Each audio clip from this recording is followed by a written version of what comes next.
Back in 1994, luxury brand Gucci was dying. They were staring down bankruptcy, and most people in fashion had already written them off. But then came along a 29-year-old American who was about to turn a career killer into the most provocative brand on the planet. But first, let's understand the mess Tom Ford inherited, and the height from which Gucci had fallen. Gucci's history began in 1921, but its golden age arrived in the 50s and 60s. Back then, Gucci was the unofficial clubhouse for the global elite. From Grace Kelly, Elizabeth Taylor, to Jackie Kennedy, the jet-set crowd defined the era's style. If you were anyone at that time, you carried the bamboo handle or wore the horsebit loafer. It was La Dolce Vita in leather. By the 80s, however, the family-owned house had devolved into a tabloid nightmare. When Rodolfo Gucci passed away in 1983, he left his 50% stake to his son, Maurizio. But with the brand facing financial ruin and the family locked in a bitter legal war, Maurizio partnered with the investment fund InvestCorp to buy out his relatives and consolidate control. When Tom Ford arrived at Gucci in September 1990, he stayed quietly in the background. He was hired as the chief women's ready-to-wear designer, working under creative director Dawn Mello, who was then the company's public face. But Ford's influence grew quickly. Within 6 months, he was designing menswear, and shortly after, he took over shoes.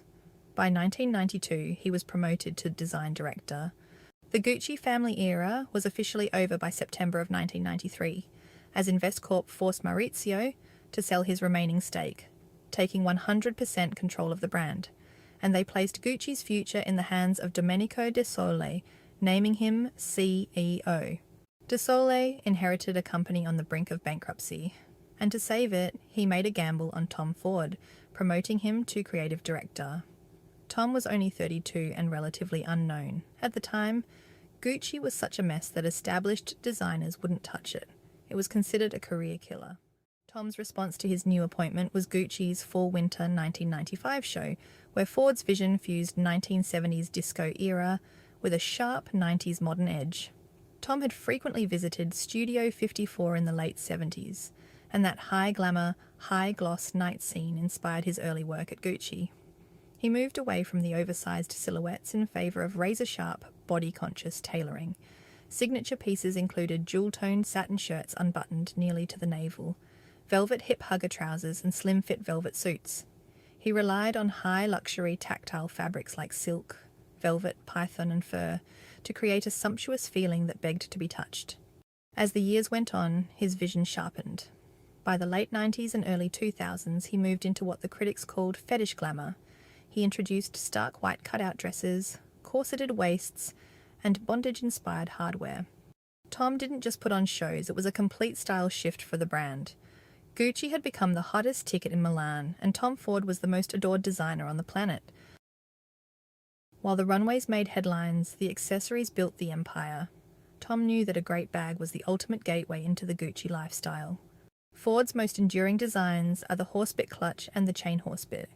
He elongated the hardware of the classic horsebit 1955 design and added a chain strap, a move that is still cited as a top investment style for collectors today. Tom took the classic Jackie bag, a hobo-style bag originally popularized by Jackie Kennedy, and modernized it with floral prints and metallic shades, making it a pop icon for the 90s. These weren't just bags, they were status symbols, because Tom didn't just design the products, he restored their prestige. To turn Gucci into a global obsession, Tom formed what became known as the advertising fashion dream team. He brought in stylist Karine Reutfeld and photographer Mario Testino, and together, they moved away from the soft, romantic imagery of the past and replaced it with a vision that was sleek, sexy, and unapologetically provocative. Through the shows and the ads, the message became clear. Gucci was a lifestyle that felt exclusive, expensive, and visually intoxicating. But as the money poured in, the stakes got higher. While Tom was busy redefining glamour, a massive corporate war was brewing behind the scenes. LVMH wanted Gucci for themselves. Bernard Arnault launched a hostile takeover, quietly buying shares to seize control, but Tom and Domenico refused to join the LVMH portfolio. They fought back, finding a powerful ally in Arnault's rival, François Pinault. The deal saved Gucci's independence, but it changed the stakes of the luxury world forever. By 1999, Tom was no longer just a designer. He was the creative architect of an entire conglomerate. When the group acquired Yves Saint Laurent, Tom stepped in as creative director there too. He was now overseeing a vast portfolio of labels, from YSL to Balenciaga, maintaining ultimate authority over the group's entire image. He was at the absolute peak of his power, but the cost was high. Tom was designing 16 collections a year, living on a private jet between London, Paris, and Milan. His rock star era was in full swing, but the grind was becoming relentless. Despite the billions of dollars he had generated, the tension between creative freedom and corporate control finally reached a breaking point, and negotiations over a new contract with the parent company hit a wall. Tom and Domenico De Sole wanted total independence, but the board wanted more control. And on November 4th, 2003, the bombshell dropped. The duo would be leaving Gucci for good. The news sent shockwaves through the industry as people couldn't imagine a Gucci without Tom Ford. His final show in February 2004 was less of a runway and more of a victory lap.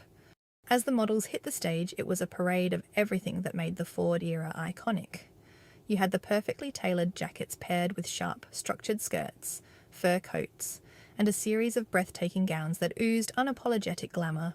He leaned into the sophisticated silhouettes that had saved the house, showing floor-length, body-skimming dresses that reminded everyone of the look that first made him a household name. It was a powerful statement. His vision hadn't aged a day, and it was still exactly what the world wanted. From the precise tailoring to the high-shine evening wear, the show was a masterclass in how he had built the brand's DNA, and what we saw didn't even feel like a regular fashion show. It was more like 10 years of history packed into 20 minutes of pure energy. The atmosphere was electric, but heavy. As the last model stepped off the stage, the crowd didn't just clap, they gave him a thundering standing ovation. As Tom walked out for his final bow, thousands of pink rose petals began falling from the ceiling, covering the runway. He looked emotional, but almost relieved. He was leaving Gucci at the absolute top of his game, turning a messy and dying family business into a $10 billion empire. It was the end of an era, but Tom walked away at the peak of his power. He had nothing left to prove, and the world was left wondering, what would Tom Ford do next?